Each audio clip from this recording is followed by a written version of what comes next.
A diesel engine is quite different from a gasoline engine in the way the fuel is ignited. In a diesel engine, only air is drawn into the combustion chambers and compressed. When the fuel is injected into this hot, highly pressurized air, it ignites spontaneously. The diesel engine's power output is controlled by regulating the amount of fuel that is injected into the combustion chambers. In this video, we will study about the distributor type injection pump, often called the VE pump, that is used with diesel engines. We will be using the VE pump that is used in the 1C diesel engine as our model.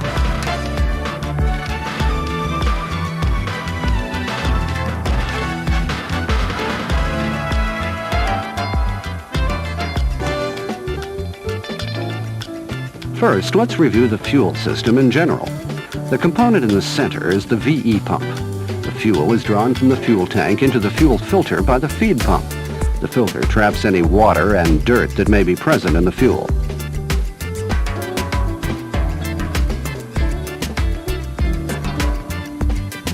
The fuel is forced forward by the feed pump into the VE pump housing. In this illustration, the color representing the fuel becomes darker as the pressure rises.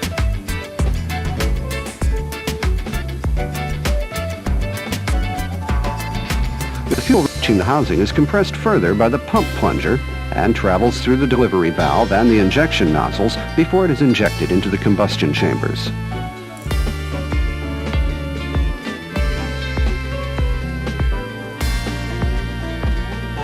Part of the fuel reaching each injection nozzle is used to lubricate the nozzle before returning to the fuel tank. Part of the fuel reaching the VE pump housing is used to lubricate the housing. It also cools the pump before it returns to the fuel tank through a tiny hole in the overflow screw.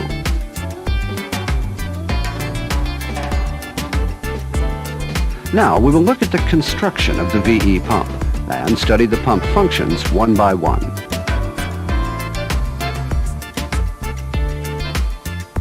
This is a real VE pump. We also have a cutaway model of the pump. It was made to reveal the inside of the pump. We'll use the VE pump diagram and the cutaway model to see how each part works.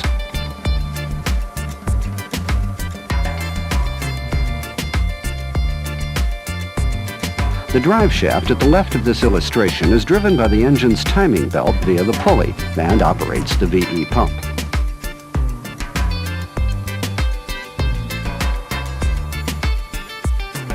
This is the feed pump, which is driven by the drive shaft.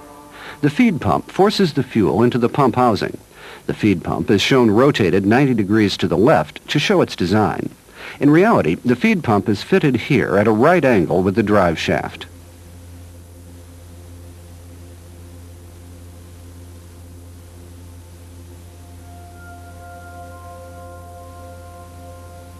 This is the pump plunger, which distributes the fuel to each nozzle under high pressure. In a sense, the pump plunger is the heart of the VE pump.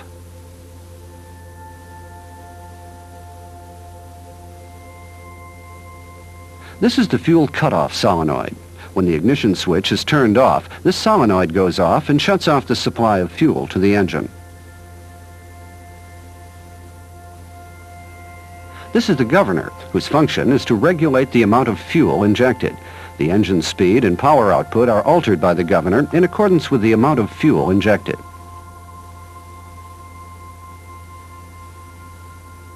This is the timer, which controls the timing of fuel injection.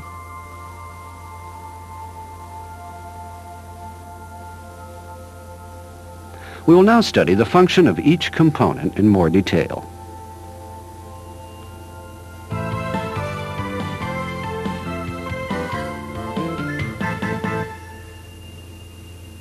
We will begin with the feed pump. The feed pump forces the fuel into the pump housing under pressure. As the pump rotates, the four vanes draw fuel from the filter and send it onward under pressure. This pressure, called the delivery pressure, is regulated by the regulating valve and varies in proportion to the engine speed.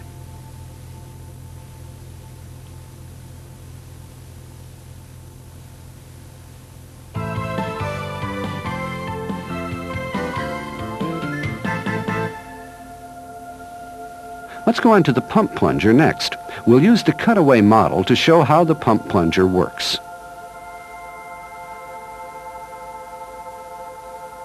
Here, the plunger is moving much more slowly than in reality. Can you see how the plunger rotates while moving back and forth within the cylinder? This is how the plunger distributes the fuel to the various nozzles under pressure.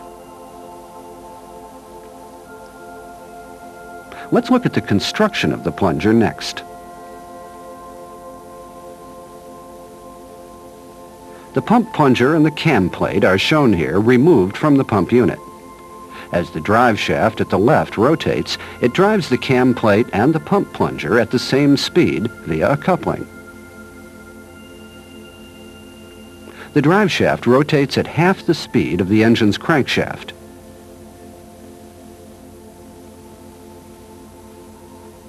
A roller is fitted to the roller ring.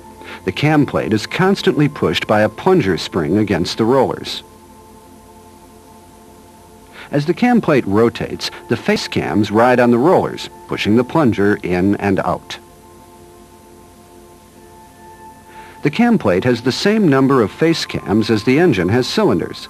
In this case, there are 4 face cams on the cam plate because this engine has 4 cylinders.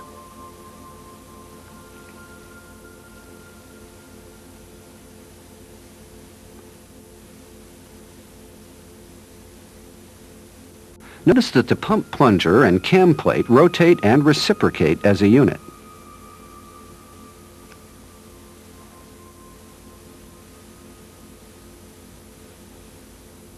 Here, the spring and the cylinders are shown removed to demonstrate the movement of the pump plunger. Remember that the pump plunger completes 4 reciprocating movements while it rotates once.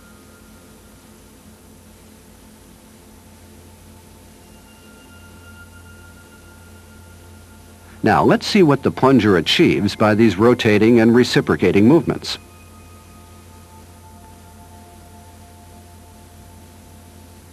The pump plunger distributes fuel to the 4 nozzles in sequence as it completes one turn.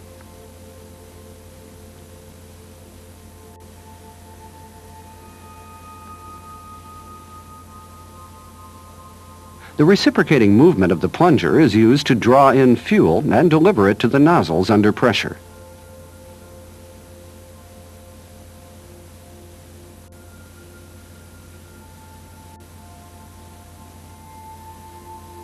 These two movements are interlinked with each other so that the fuel is forced into the 4 nozzles sequentially while the plunger completes a turn.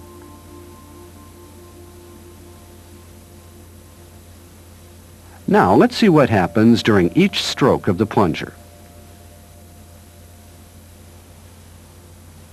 The first is the fuel suction stroke. One of the suction grooves aligns with the suction port in this stage. There are 4 suction grooves.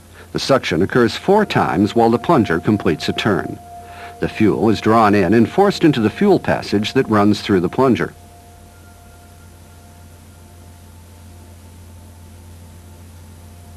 As the face cams move off of the rollers, the plunger moves to the left, and the fuel is drawn in from a suction groove and then forced into the pressure chamber and the passage hole in the plunger.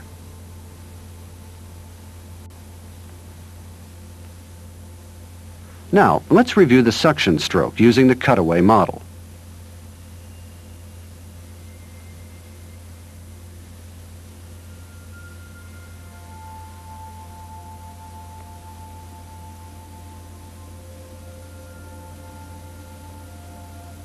The next is the delivery stroke. As the pump plunger rotates further, the suction port is closed off and the distribution port becomes open to the distribution passage. As the plunger rotates further, the face cams ride up on the rollers, moving the plunger to the right. Pressure builds up inside the plunger, but since there is only one exit from the plunger, the pressurized fuel travels through the distribution passage, pushes open the delivery valve, and flows into the nozzle.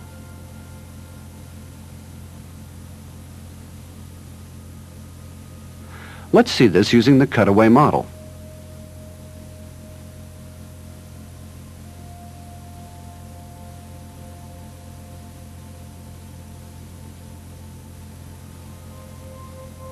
The nozzle opens when the pressure rises to 120 kilograms per centimeter squared, and the fuel is injected into the combustion chamber.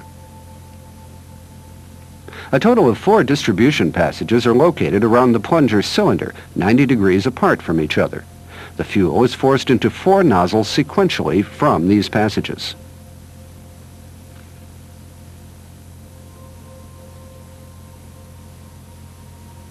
We will now go to the termination stroke. As the plunger keeps moving to the right, the 2 spill ports are uncovered by the spill ring. This causes the pressurized fuel remaining in the plunger to be forced back inside the pump housing, releasing the pressure and ending fuel injection.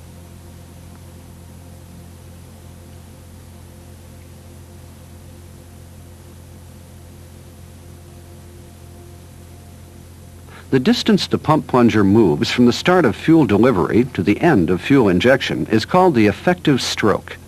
Fuel is sent to and injected from the nozzles in an amount proportional to the length of the effective stroke. Now, let's assume that the spill ring is moved to the left by the governor, which we will discuss later. In such a case, the effective stroke decreases and a smaller amount of fuel is injected. If the spill ring is moved to the right, the effective stroke increases and more fuel is injected.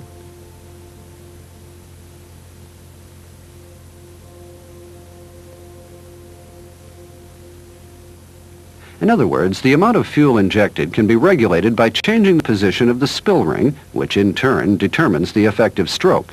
This relationship is shown in the graph.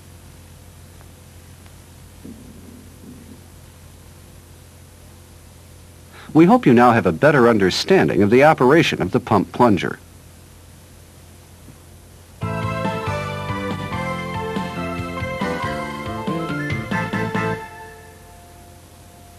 Our next subject is the delivery valve.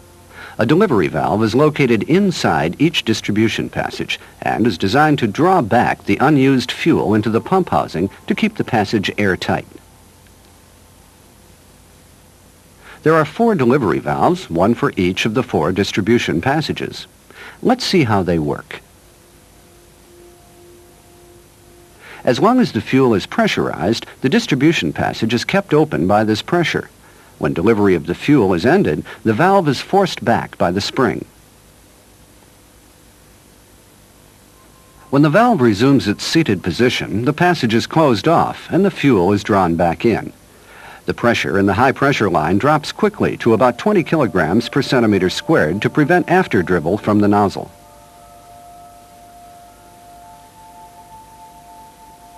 At the same time, when the valve seats itself snugly on the delivery valve seat, it seals off the high pressure line from the pump cylinder.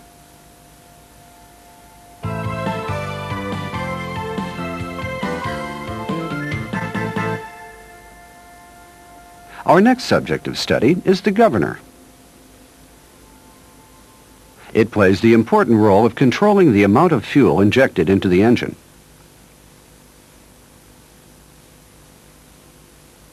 A centrifugal mechanical governor is used in the VE pump, and we will study how it works next. As we saw earlier when we talked about the effective stroke of the plunger, the amount of fuel that is injected is regulated by moving the spill ring to the left or right as needed.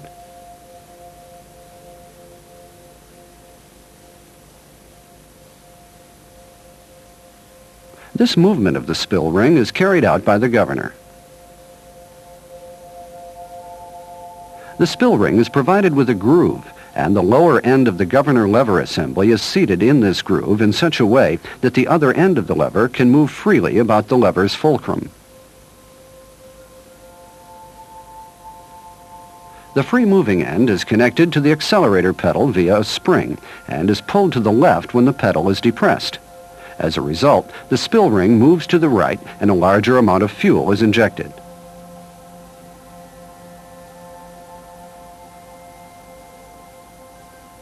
At the same time, the governor's sleeve is pushed to the right in proportion to the engine speed.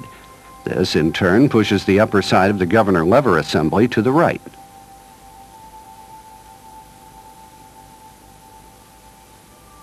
In other words, when the engine speed increases above a certain level, the spill ring moves to the left and the amount of fuel injected is reduced accordingly.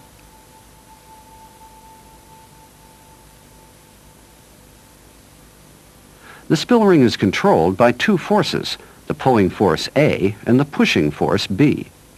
The position at which the spill ring stabilizes is determined by the balance of these two forces, and this in turn determines the amount of fuel that is injected.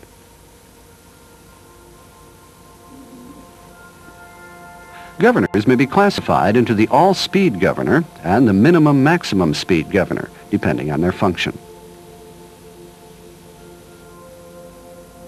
Let's study the design of the all-speed governor. It has a guide lever fitted just above the spill ring. A tension lever is fitted to the guide lever in such a way that it can move freely about its fulcrum. Another lever, called the control lever, is fitted over it, and both levers move about the same fulcrum. The lower end of the control lever is seated in the groove of the spill ring and slides the ring in either direction.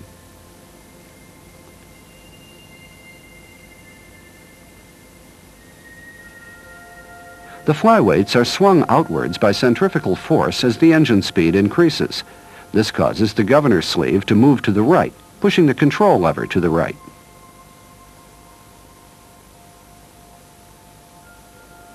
Now, let's see how an all-speed governor operates.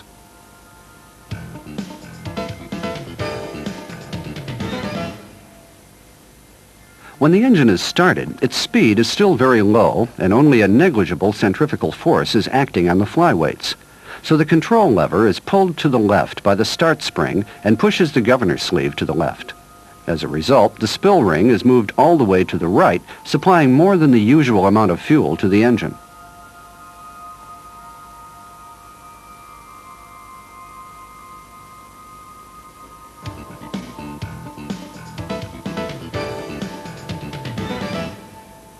Now, let's assume that the engine is idling. As the engine starts and its speed increases, the flyweights swing outwards and push the governor sleeve to the right. This is the idling condition. The control lever compresses both the idling spring and the damper spring and keeps moving to the right until the force applied by the springs balances the centrifugal force.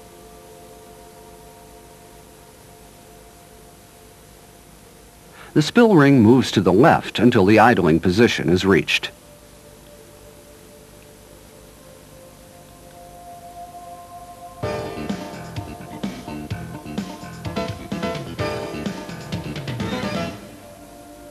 Now, let's see what happens under full load conditions. When the accelerator pedal is fully depressed, the control spring is stretched to its full length. This pulls the tension lever and the control lever to the left until the tension lever contacts the stopper. This causes the spill ring to move to the right and remain in the full load position.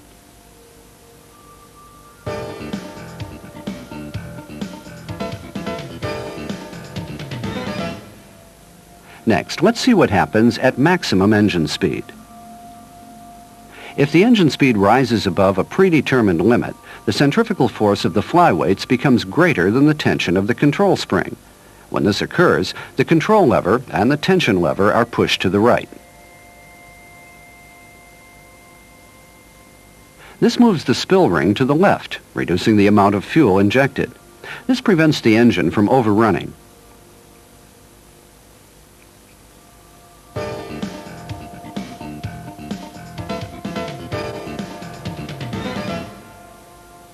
Finally, let's see what happens under partial load conditions. When the accelerator pedal is depressed only halfway, control spring tension is very small. This means that the flyweights are allowed to swing outwards even by the small centrifugal force created at idling. This reduces the amount of fuel injected, and the engine speed is kept in the medium range. Now, let's review the operation of the all-speed governor under various conditions. This shows the operation of the governor when the engine is started, then at idling, then at full load, at maximum speed, and finally under a partial load. Let's repeat this one more time. Engine starting, then idling, the full load condition, the maximum speed condition, and under a partial load. This graph shows the relationship between the amount of fuel injected and engine speed. The amount of fuel injected is expressed along the vertical axis, and the engine speed is expressed along the horizontal axis.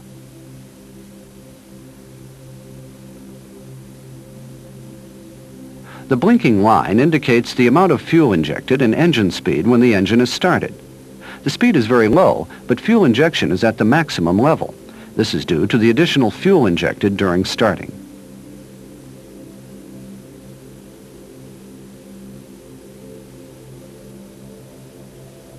When the engine is idling, the engine speed is still low, and fuel injection is also kept at a low level. At full load, the accelerator pedal is fully depressed.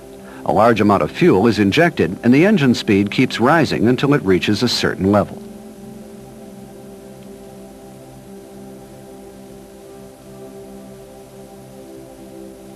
When the engine speed reaches this level, the amount of fuel injected begins decreasing so that the engine speed will not go too high.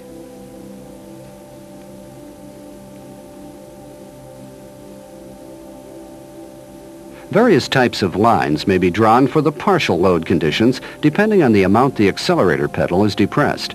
Reading from right to left, the accelerator pedal is depressed about 3/4 of the full distance, about 1/2 of the full distance, and only 1/4 of the full distance, respectively. So you can see how the engine's speed is regulated according to the accelerator pedal position.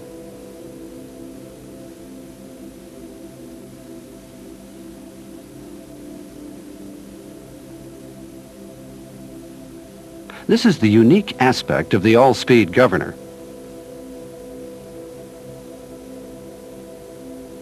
Next, let's take a look at the minimum-maximum speed governor. The minimum-maximum speed governor works in exactly the same way as the all-speed governor at starting, during idling, under full load, and maximum speed conditions.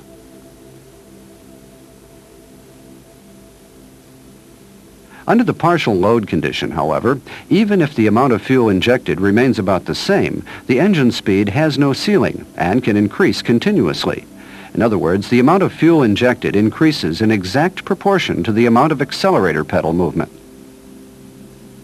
For this reason, a diesel engine with a minimum-maximum speed governor gives the driver the feeling that he's driving a vehicle with a gasoline engine.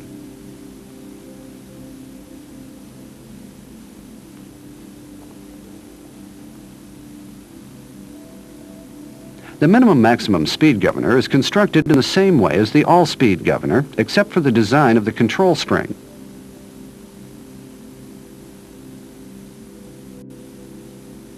We have just studied the governor, which controls the amount of fuel that is injected. We will now look at the timer, which determines the fuel injection timing.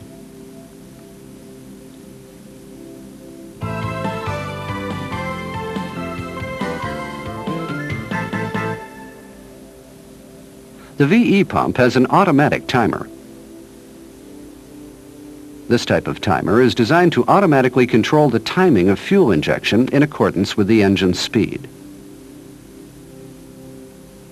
The timer is not visible in this cutaway model, so let's look at a cross-section of the pump cut along the broken line. This shows the construction of the automatic timer. The fuel pressure inside the pump housing varies in proportion to the engine speed. As the fuel pressure rises, it overcomes the force of the spring, pushing the timer piston to the left. This causes the slide pin to turn the roller ring clockwise, and the injection timing is advanced as a result.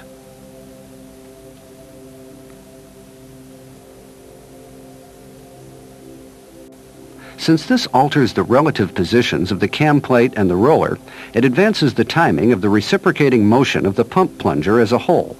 In other words, the injection timing advances with the increase in the engine speed.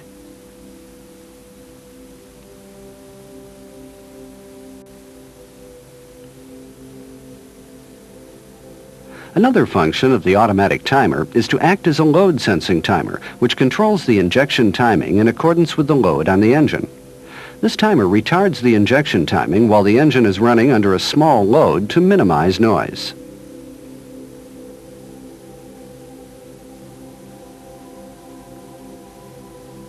Let's study the operation of the load sensing timer. We already studied the flyweights and the governor's sleeve when we discussed the governor. When the load on the engine is large, the flyweights remain closed, and the orifice in the governor's sleeve also remains closed. The pressure inside the pump housing remains the same, so the timer's advance rate also remains unchanged.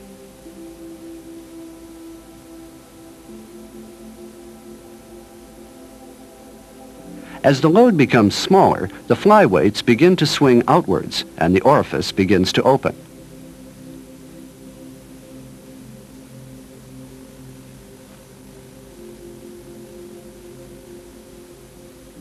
This allows the fuel inside the pump housing to escape to the suction side of the feed pump, and the pressure inside the housing drops as a result. This causes the pressure inside the automatic timer to fall. As a result, the injection timing is slightly retarded.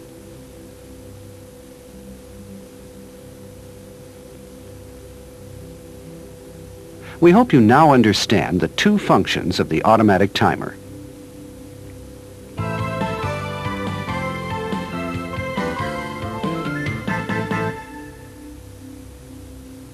Finally, we'll study the automatically controlled cold starting device, or ACSD. This shows the automatically controlled cold starting device when the coolant temperature is high. As the coolant temperature drops, the thermal wax shrinks, and the lever is moved to the right by the spring. The movement of the lever causes the roller ring to rotate clockwise, advancing the timing of fuel injection and increasing the idling speed. The engine's cold startability is improved as a result.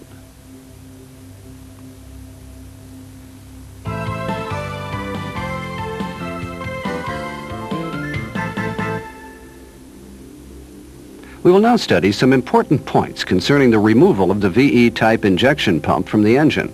We will use the VE pump for the 3L engine as an example. First, we remove these parts.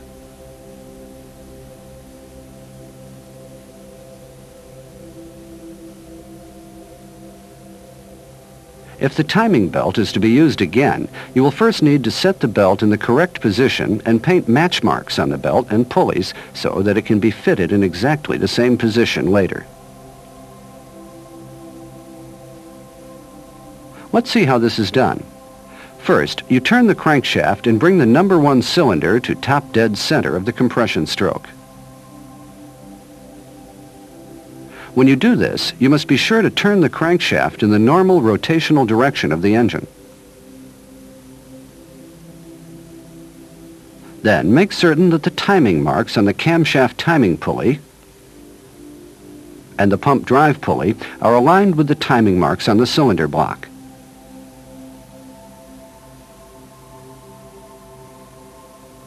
Next, paint match marks on both the timing belt and the pulleys that are driven by the timing belt. You can now remove the tension spring. Loosen the idler pulley bolt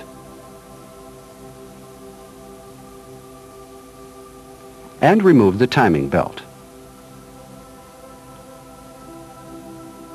Remove the pump next.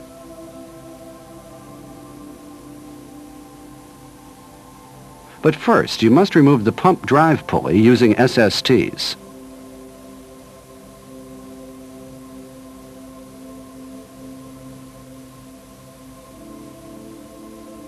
These parts are removed next.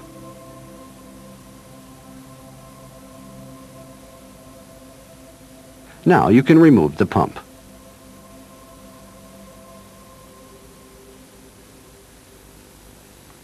Whenever you remove the pump, you need to check the tension spring and timing belt for any sign of deterioration. To check these parts, first measure the free length of the tension spring. Then visually examine the timing belt for fraying and other damage.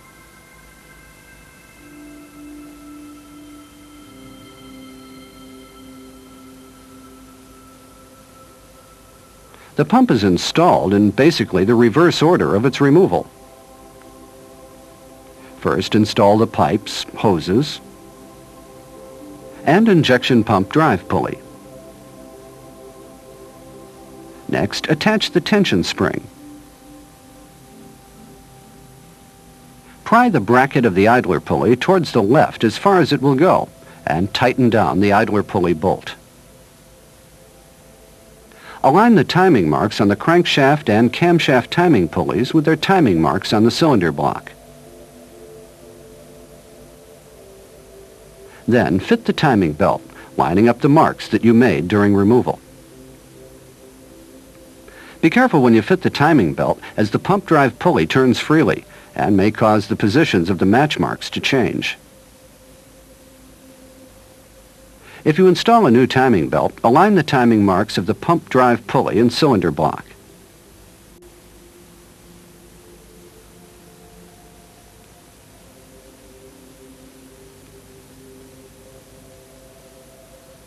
Loosen the idler pulley bolt to tighten the timing belt. Then turn the crankshaft 4 full turns in the normal direction of engine rotation. And check that the timing marks on the pulleys are aligned with the timing marks on the cylinder block. And retighten the idler pulley bolt. Install all the remaining parts and reassembly is completed.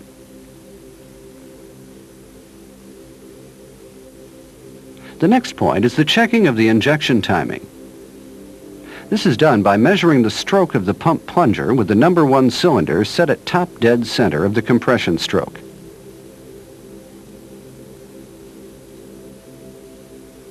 To measure the stroke, you first turn the crank back until the number 1 cylinder is about 25 to 30 degrees before top dead center. This corresponds to the bottom dead center of the pump plunger. Then remove the distributive head plug bolt.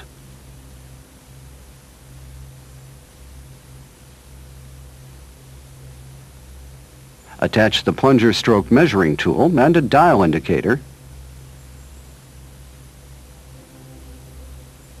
and set the dial indicator to 0.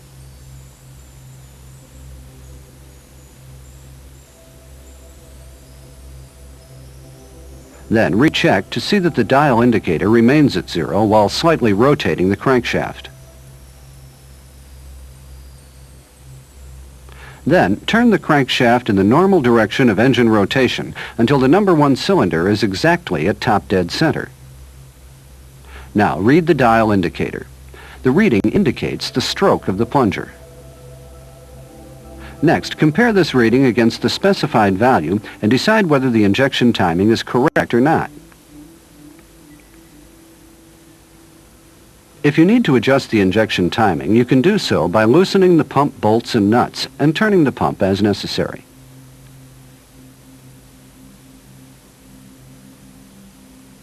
When you check the injection timing of a VE pump that has an ACSD, you must first disable the function that alters the injection timing according to the coolant temperature.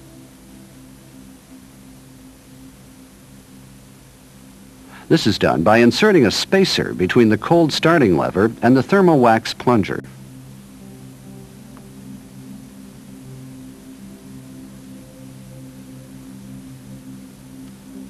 Next, start the engine, check the idling speed, and adjust it if necessary. Before you start the engine, however, you need to bleed air from the pump if it has been removed and reinstalled. Air bleeding is done by operating the priming pump of the fuel filter. To check the idling speed of the engine, warm up the engine to normal operating temperature.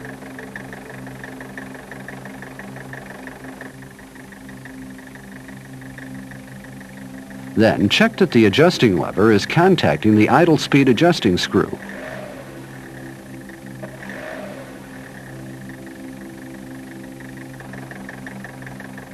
You can now measure the engine's speed and compare the result against the specified value to decide if the idling speed is appropriate or not. The idling speed can be adjusted with the idle speed adjusting screw.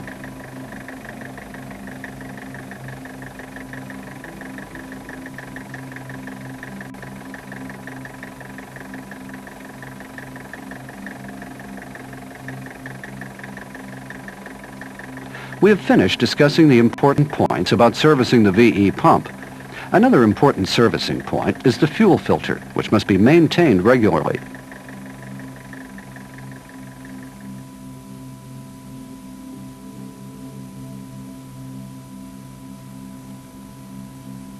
A diesel engine also uses its fuel to lubricate the precision parts inside the VE pump and the injection nozzles.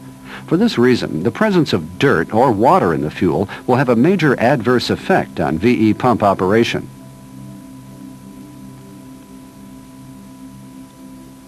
The fuel filter consists of the filter section and the sedimenter section. Water is first removed from the fuel by the sedimenter, and dirt is separated from the fuel by the filter element. If the amount of water in the sedimenter increases above a certain level, the water level sensor turns on.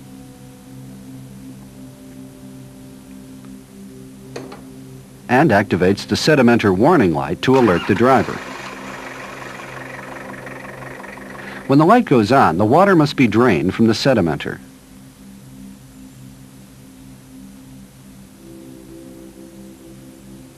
This is done by loosening the drain plug and operating the priming pump. When the water has been completely drained out and fuel starts to come out, close the plug. Draining of the sedimenter is now complete. If the fuel filter element is clogged, you must replace the fuel filter, as it will cause the engine to malfunction. All servicing of the VE pump must be done especially carefully, with reference being made to the appropriate repair manuals.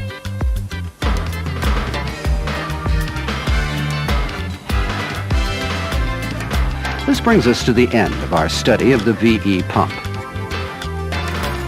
A VE pump may look extremely complex, but its operation is governed by combinations of various simpler mechanisms.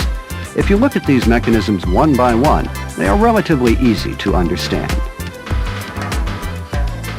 We hope you will use this video effectively, along with the team manuals and repair manuals, to gain a better understanding of the VE-type injection pump.